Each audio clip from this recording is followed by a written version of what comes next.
भगवान के नाम का आश्रय लेना चाहिए। तीर्थ है हरि नाम हमारा, फिर क्यों फिरता मारा मारा।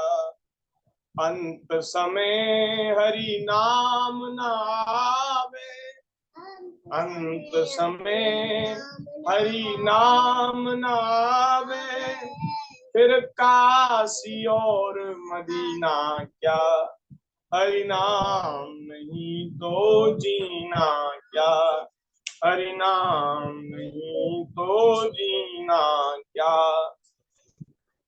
अमृत है हरि नाम जगत में, इसे छोड़ विषय विष पीना क्या, हरि नाम नहीं तो जीना क्या, हरि नाम नहीं तो जीना क्या। बोलिए भक्तवत्सल भगवान की जय। है तो महाराज खूब प्रेम से शरीर को खूब महाराज खिलाओ पिलाओ, इसकी साज सज्जा करो, श्रृंगार करो, खूब सार संहार करो, देख रेख करो। लेकिन इस शरीर से यदि भगवान की कथा नहीं सुनी, भजन नहीं किया, तो ये शरीर बेकार है। इससे क्या लाभ हुआ? इस शरीर की जो आधारशिला है वो अस्थियां हैं, हड्डियां हैं। हड्डियों पर ये ढांचा टिका है और नस नाड़ी रूप रस्सियों से बना हुआ है। उन हड्डियों को ऐसा महाराज जोड़ा गया है, जॉइंट लगा लगा करके, जैसे हम लोग कुछ बनाते हैं तो रस्सियों से बांध करके उसको जोड़ते हैं, तो ऐसे ही नस नाड़ियों से इसको बांध दिया गया है। और ऊपर से उन हड्डियों में और नस नाड़ियों में मांस भर दिया गया, रक्त भर दिया गया, और ऊपर से चमड़े का इसमें महाराज डेकोरेशन कर दिया, चमड़े से इसको मढ़ दिया है। इसके प्रत्येक अंग में दुर्गंध आती है। इसके 9 द्वार हैं, 9 द्वारों से मल निकलता है, दुर्गंध आती है। और महाराज क्यों क्यों दुर्गंध क्यों आती है? क्योंकि यह मलमूत्र का ही तो पिंड है, इसमें मलमूत्र ही तो भरा पड़ा है। क्या सुगंध थोड़ी आएगी इसमें से? दुर्गंध ही आएगी। दुर्गंध आती है, इससे हमें समझना चाहिए, जान लेना चाहिए कि इसमें सब बेकार की चीज ही भरी पड़ी। सुगंध किसी के शरीर में से नहीं आती।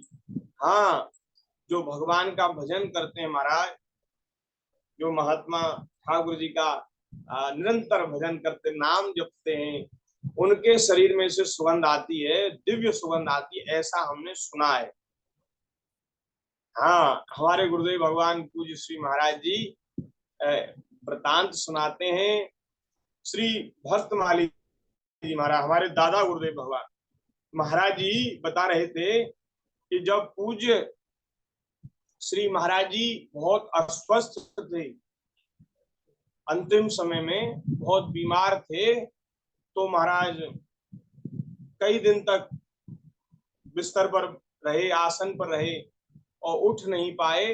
तो महाराज जिस दिन उनका शरीर पूर्ण हुआ, शरीर छूटा, उस दिन उनकी धोखे से वस्त्र में ही मल निकल गया, मल निकल गया। ये घटना महाराज जी ने सुनाई। महाराज बोले उन महापुरुष के मल में से दुर्गंध नहीं आई, दिव्य सुगंध से पूरा कक्ष भर गया। लो, और श्रीमद् भागवत जी की कथा हम श्रवण कर रहे हैं, कह रहे हैं।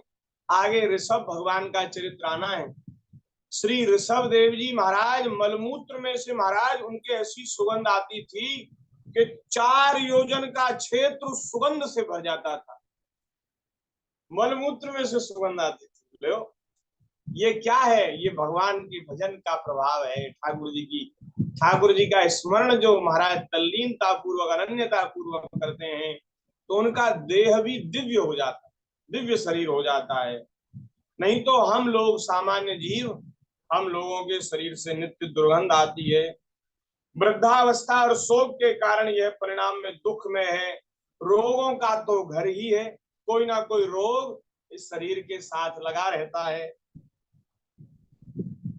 यह निरंतर किसी ना किसी कामना से पीड़ित रहता है, कभी इसकी तृप्ति नहीं होती। इसे धारण किए रहना भी एक भार है।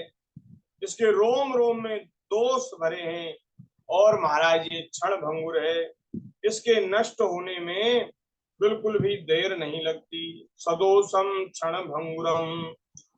और ये जब ये शरीर नष्ट हो जाता है, आत्मा जीवात्मा इस शरीर का त्याग कर देता है, तो महाराज तुरंत ही इसमें कीड़े पड़ जाते हैं।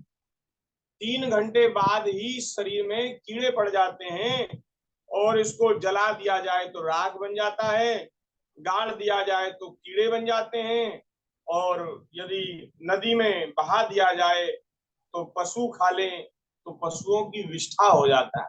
ये 3 गति हैं शरीर की, राख, कृमि और विष्ठा, 3 गति हैं। ऐसे अस्थिर शरीर से मनुष्य यदि अविनाशी फल की प्राप्ति नहीं कर लेता, तो उसने कोई संसार में आने पर कोई हमारा उसने भला काम नहीं किया, उसने शरीर का लाभ नहीं लिया। जो अन्न प्रातः काल पकाया जाता है वह साय काल तक खराब हो जाता है, और उसी अन्न से ये शरीर बनता है। भोजन से ही तो शरीर बनता है, अन्न से ही शरीर में जो धातुएं हैं वो सब बनती हैं। तो उस अन्न से बना हुआ ये शरीर कैसे स्थिर रह सकता है? ये भी अस्थिर है। इसलिए भैया इस शरीर की अनित्यता का विचार करके और इस शरीर से अविनाशी धर्म की साधना करनी चाहिए, और भगवान के चरणों में प्रेम हो जाए, ऐसा हमें यत्न करना चाहिए। इस लोक में सप्ताह श्रवण करने से भगवान की शीघ्र ही प्राप्ति हो जाती है। जो लोग भागवत की कथा से वंचित हैं, वे तो महाराज मरने के लिए ही पैदा होते हैं। जैसे जीवों में मच्छरों के समान और जल में बुदबुदे के समान। जैसे जल में कोई जल का झाग बनता है, बुदबुदा बनता है, और वो तुरंत ही फूट जाता है, उसकी उसकी कोई निश्चित उम्र नहीं होती, वो फूटने के लिए ही पैदा होता है। और मच्छर की भी आयु 1 दिन होती है, 1-1.5 दिन होती है। तो ऐसे मच्छर की तरह महाराज सब मरने के लिए उन्होंने जन्म लिया है, जो भगवान की कथा नहीं सुनते। जायन्ते मरना एव कथा श्रवण वर्जिता। जो कथा श्रवण से दूर हैं, वो मरने के लिए ही जन्म लेते हैं। बोले भागवत की कथा का श्रवण करने से महाराज मुझको प्रेत योनि से मुक्ति मिल गई, तो इसलिए बोले महाराज इससे और क्या नहीं हो सकता। सप्ताह श्रवण करने से मनुष्य के हृदय की जो अज्ञान की गांठ है वह खुल जाती है, उसके संशय छिन्न भिन्न हो जाते हैं, सारे कर्म क्षीण हो जाते हैं। यह भागवत कथा रूप तीर्थ संसार के कीचड़ को धोने में बड़ा ही पटु है, बड़ा ही महाराज श्रेष्ठ है। विद्वानों का कथन है कि जब यह हृदय में स्थित हो जाता है तब मनुष्य की मुक्ति निश्चित समझनी चाहिए। जिस समय धुंधकारी ये सब बातें कह रहा था, प्रवचन कर रहा था, और महाराज उस समय पार्षदों के सहित एक विमान उतरा, और विमान पर महाराज धुंधकारी चढ़ गया। पार्षद भी सबको प्रणाम करके जाने लगे। तब गोकर्ण जी ने पार्षदों से पूछा, एक प्रश्न किया। गोकर्ण जी ने पूछा, भगवान के प्रिय पार्षदों, हम आपको प्रणाम करते हैं, लेकिन हमें एक बात समझ में नहीं आई। क्या बात समझ में नहीं आई? बोले महाराज यहाँ भागवत जी की कथा हुई और उसमें अनेकों श्रोता बड़े महाराज उन्होंने प्रेम से सावधान होकर कथा सुनी, और ये जो ब्राह्मण हैं ये तो बड़े अच्छे वैष्णव भक्त ब्राह्मण हैं, इन्होंने तो पूरी कथा आद्योपांत बड़ी श्रद्धा से सुनी, और भी लोगों ने श्रद्धा से सुनी। और ये धुंधकारी तो बड़ा पापी था, इसने तमाम प्रकार के पाप कर्म किए, भागवत की कथा सुनने से इसका कल्याण हो गया, आप इसके लिए विमान लेकर के आए हैं, और ये सब लोग जो बैठे हैं इनके लिए आप विमान क्यों नहीं लेके आए? क्या ये मुक्ति के अधिकारी नहीं हुए? अरे धुंधकारी से तो कम ही पापी हैं, धुंधकारी से तो अच्छे ही हैं। धुंधकारी तो बड़ा पापी था, इसने बड़े पाप कर्म किए, जब उसका कल्याण हो गया तो इन लोगों का, हम लोगों का कल्याण क्यों नहीं हुआ? गोकर्ण जी ने कहा महाराज हमारे लिए भी एक विमान आना चाहिए था, हमने भागवत की कथा सुनाई। बोले हमारे लिए नहीं आया, इन श्रोताओं के लिए नहीं आया, धुंधकारी के लिए ही क्यों आया? इसका क्या कारण है? इस प्रकार फल में जो भेद हुआ है उसका कारण बताइए। तब हरिदासों ने, भगवान के उन पार्षदों ने कहा कि हे गोकर्ण जी महाराज, आप बड़े अच्छे हैं, आपने बड़ा सुंदर प्रश्न किया। ये जो फल में भेद हुआ है ना, इसका कारण है श्रवण में भेद। यह ठीक है कि सुनने तो सब बैठे थे, श्रवण करने के लिए सब बैठे थे, लेकिन इस धुंधकारी ने जैसी तल्लीनता के साथ श्रवण किया और फिर श्रवण करने के बाद इसने मनन भी किया। अब ये और सब श्रोता तो कथा सुनने के बाद अपने अपने घर चले जाते थे और घर के काम धंधों में उलझ जाते थे, लेकिन ये धुंधकारी के पास तो कोई काम ही नहीं है, इसको तो खाना पीना भी महाराज इसका निषेध है। तो इसने रात दिन भगवान की कथा का चिंतन किया, मनन किया, और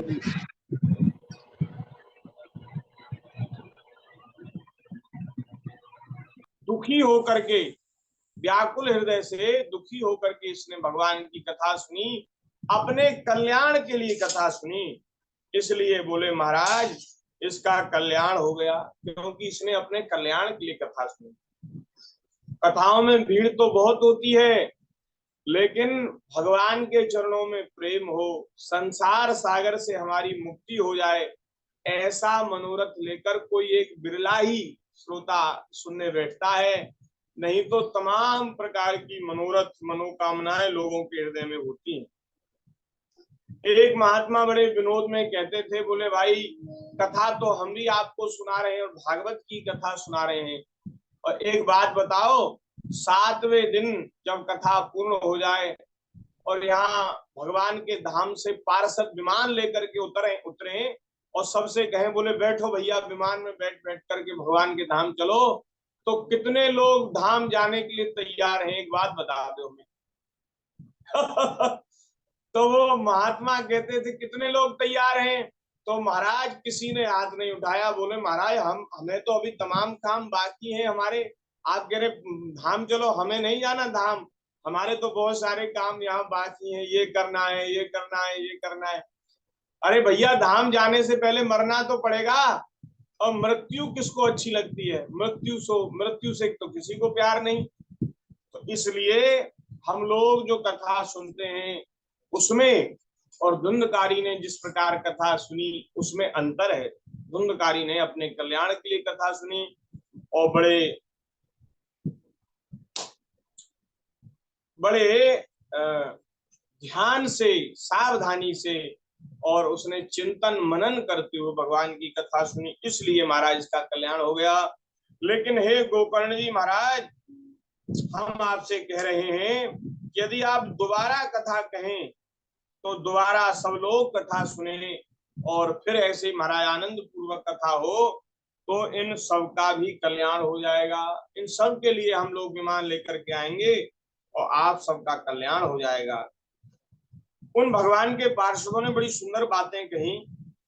उन्होंने कहा जो ज्ञान दृढ़ नहीं होता वह व्यर्थ हो जाता है।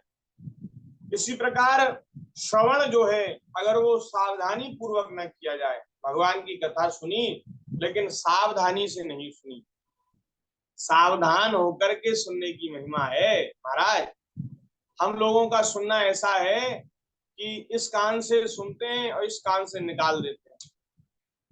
और रात में तो कथा सुनने हैं 9:30 से 10:30, और सवेरे 9:30-10 बजे आपसे पूछा जाए कि रात में क्या क्या कथा सुनी, तो कितने लोग सही सही कथा सुना देंगे? हाँ, एक आधा ही सुना सकते हैं, बाकी सब नहीं सुना सकते। बोले महाराज क्या करें, भूल गए। पैसा कहाँ रखा, कितने दिनों का रखा, हमारे आभूषण कहाँ रखे हैं, कितने दिन से रखे हैं, वो सब याद रहता है, कथा नहीं याद रहती, क्योंकि हम लोग सावधान होकर के नहीं सुनते। बैंक में कितना बैलेंस है याद रहता है कि नहीं याद रहता? हाँ, सब याद रहता है, लेकिन कथा भूल जाते हैं। क्यों? क्योंकि सावधान होकर के नहीं सुनते। और जो मंत्र जपते हैं, यदि उसमें संदेह हो तो मंत्र जपना भी व्यर्थ हो जाता है। चित्त के इधर उधर भटकते रहने से जप का भी फल नहीं मिलता। जब जप करने बैठे तो अपने मन को रोक करके जप करना चाहिए। वैष्णवहीन देश, अपात्र को कराया हुआ श्राद्ध का भोजन और अश्रोत्रिय को दिया हुआ दान एवं आचारहीन कुल, इन सब का नाश हो जाता है। गुरु वचनों में विश्वास, दीनता का भाव, मन के दोषों पर विजय और कथा में चित्त की एकाग्रता, यदि इन नियमों का पालन किया जाए तो श्रवण का यथार्थ फल मिलता है। श्रवण का फल कब मिलता है? बोले जब गुरु वचनों में विश्वास हो। गुरु वचनों में और शास्त्र वचनों में जो जो कथा सुन रहे हैं, ये सब बिल्कुल ठीक है। जो हम सुन रहे हैं भागवत जी की कथा, इसमें जो लिखा है और जो हम सुन रहे हैं वो सब ठीक है। वो ज्यों का त्यों हम स्वीकार कर लें, उसको स्वीकार करना चाहिए। मन में दीनता का भाव लेकर के। दीनता कैसी होनी चाहिए? हम बहुत सत्संगी हैं, बहुत पुराने कथा सुनने वाले हैं, हमने तो सब सुन रखा है। अरे ये तो महाराज, ये व्यास तो ऐसा सुना रहे हैं, वैसा सुना रहे हैं, ये तो जानते नहीं, ये तो ऐसे हैं वैसे हैं। वृंदावन बिहारी लाल की जय। तो हम लोग जब सुनने बैठे तो हमारे हृदय में दीनता का भाव होना चाहिए। ऐसा ऐसा हमें भाव रखना चाहिए कि हम जो सुन रहे हैं वो पहली बार ही सुन रहे हैं। ऐसा नहीं हमने तो सब सुन रखा है, हमारे लिए क्या नई बात है। ऐसा सुनने से लाभ नहीं होता।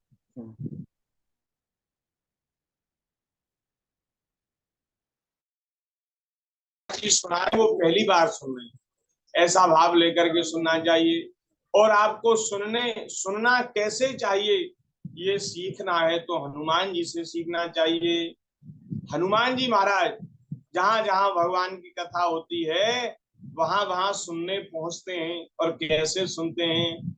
यत्र यत्र रघुनाथ कीर्तनम, तत्र तत्र कृतमस्तकांजलिम, बाष्पवारि परिपूर्ण लोचनम, मारुतिम नमत राक्षसांतकम। बोले यत्र यत्र रघुनाथ कीर्तनम, तत्र तत्र कृत मस्तकांजलि। जहां जहां भगवान की कथा होती है, वहां वहां श्री हनुमान जी हाथ जोड़ करके और मस्तक झुका करके और वहां पहुंचते हैं। और कहीं एक कोने में, कहीं पीछे बैठ करके और वे सुनते हैं। और बोले कैसे सुनते हैं? बाष्प वारि परिपूर्ण लोचनम, नेत्रों में प्रेमाश्रुओं का जल भर करके सुनते हैं। और हाथ जोड़ करके मस्तक झुका करके बैठते हैं, नेत्रों में महाराज जल भरा रहता है। ऐसे श्री हनुमान जी महाराज भगवान की कथा सुनते हैं। कौन है हनुमान जी? ज्ञानी नाम अग्रगण्य है, ज्ञानियों के अग्रगण्य है, ज्ञानियों के शिरोमणि है। भक्तों के, भक्तों में अग्रगण्य, भक्तों में श्रेष्ठ हैं, भक्तों के राजा हैं, दास्य भक्ति के आचार्य हैं। भगवान भी जिनके ऋणी हैं, जिनकी सेवा के आगे भगवान भी ऋणी हो गए, ऐसे श्री हनुमान जी परम भक्त दास्य राज श्री हनुमान जी महाराज। उनको महाराज क्या आवश्यकता पड़ गई कथा सुनने की? जो नए नए जो वक्ता हैं, जो ठीक से बोलना भी नहीं जानते, कहना नहीं, उनके उनके यहाँ भी कथा सुनने जाते हैं। ऐसी क्या आवश्यकता पड़ गई? महाराज कथा में ऐसा प्रेम है कि वो कथा को सामान्य नहीं मानते। वे कथा को, अपने प्रभु के नाम को, अपने प्रभु के गुण को असामान्य मानते हैं, विशेष मानते हैं। इसलिए जहां कहीं भी कथा होती है, बड़े भाव से विनम्रता पूर्वक सुनते हैं। तो दीनता से सुनना चाहिए।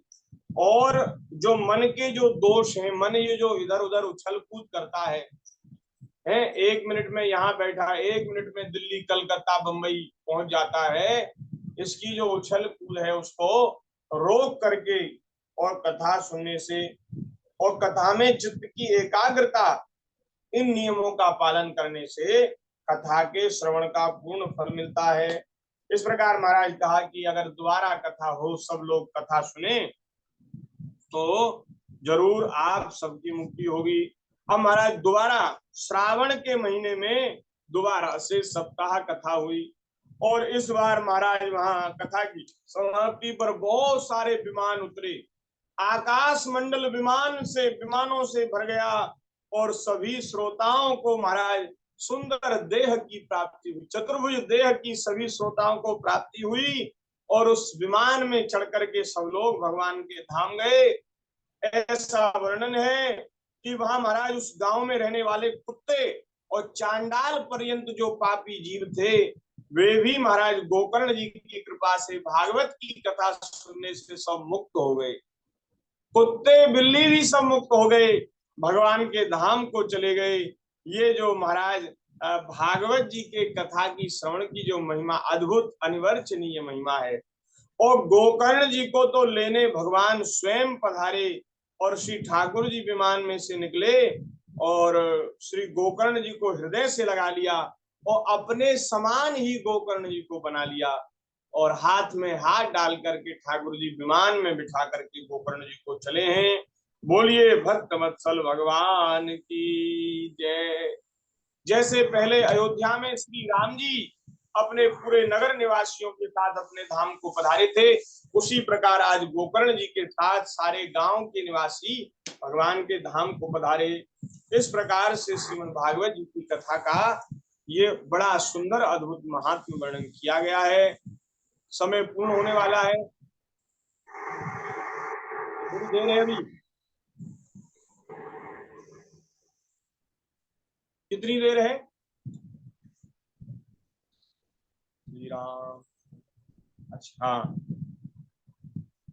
तो हे नारद जी महाराज, सनकादिक ऋषि कह रहे हैं, नारद जी, सप्ताह यज्ञ के द्वारा कथा श्रवण करने से जैसा उज्जवल फल संचित होता है, उसके विषय में हम आपसे क्या कहें। अजी जिन्होंने अपने कर्णपुट से गोकर्ण जी की कथा के एक अक्षर का भी पान किया, वे फिर माता के गर्भ में नहीं आए, उनको कभी जन्म नहीं लेना पड़ा। ब्रूमोत्र ते किम फल ब्रंदमुज्ज्वलम सप्ताह यज्ञेन कथा सुसंचितम कर्णेन गोकर्ण कथाक्षरो यही पीतस्य ते गर्भगता न भूयः। जिस गति को लोग वायु, जल या पत्ते खाकर शरीर सुखाने से भी, बहुत दीर्घ काल तक तपस्या करने से, योगाभ्यास से भी नहीं पा सकते, वह गति सप्ताह श्रवण से, भागवत की कथा श्रवण से सहज में ही प्राप्त हो जाती है। इस परम पवित्र इतिहास का पाठ श्री सांडिल्य जी ब्रह्मानंद में मग्न होकर के करते हैं। यह कथा बड़ी ही पवित्र है, एक बार के श्रवण से ही समस्त पाप राशि को भस्म कर देती है। यदि इसका श्राद्ध के समय पाठ किया जाए, ये जो गोकर्णोपाख्यान है, इसका यदि श्राद्ध के समय पाठ कर दिया जाए तो इससे पितृगण को बड़ी तृप्ति होती है, और नित्य पाठ करने से, इस गोकर्णोपाख्यान को रोज पढ़ने से मोक्ष की प्राप्ति होती है। बोलिए भक्त वत्सल भगवान की जय। आख्यान में तत्परमं पवित्रम श्रुतम सकद्वै विदहेद भोगम श्राद्धे प्रयुक्तम पितृतृप्तिमावहे नित्यम सुपाठाद पुनर्भवम च। इस प्रकार से श्रीमद् भागवत जी में जो सप्ताह कथा का जो महात्म है, उसमें गोकर्णोपाख्यान का ये जो प्रसंग है वो पूर्ण हुआ। आगे एक अध्याय और है महात्म का, उसमें श्रीमद् भागवत की सप्ताह यज्ञ की विधि है। जो सप्ताह यज्ञ आजकल होते हैं, सप्ताह कथाएं होती हैं, उसकी विधि का वर्णन है। तो उस विधि को भी हम कह देंगे, क्योंकि इसको कहना सुनना बड़ा आवश्यक है। आजकल लोग कथाएं तो सुनते हैं, कथा करवाते हैं, लेकिन प्राय लोग विधि का पालन नहीं करते। और विधि का पालन ना करने के कारण उनको पूर्ण फल नहीं मिलता। खर्च तो होता है, समय भी लगता है, रुपया भी खर्च होता है, लेकिन उनको पूर्ण फल की प्राप्ति नहीं होती। इसलिए हमारा भाव है कि इसकी चर्चा को आनंद से की जाए। तो नारद जी ने पूछा, बोले महाराज अब आप मुझे पूरी विधि और बता दीजिए, विधि क्या है। तब सनकादि कहते हैं, नारद जी हम आपको सप्ताह यज्ञ की विधि बताते हैं। यह विधि बोले प्राय लोगों की सहायता और धन से साध्य कही गई। जी, आवाज नहीं आ रही आपकी। तो थोड़ी देर भगवान के नाम कीर्तन कर लें। श्री राम जय जय राम, श्री राम जय राम जय जय राम, सीता राम राम जय